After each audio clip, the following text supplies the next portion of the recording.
Hello, we're talking about the AC1 from LAE. In this segment we're going to talk about the readout scale and about how to use or not use the decimal point and how to set it up correctly. Now you can see from this demonstration we've got a decimal point, but this one's really to show you the implications if you take the decimal point away, how it affects the controller and how you need to make sure that you change every parameter afterwards after changing the scale out read.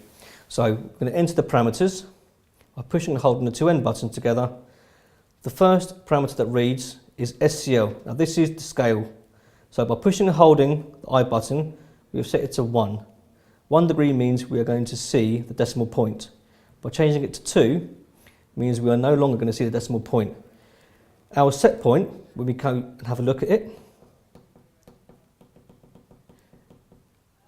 is now from 20 degrees is now set to 200 degrees. So if you ever change a scale, you need to make sure you go through and change every single parameter, because all the controller does is remove the decimal point.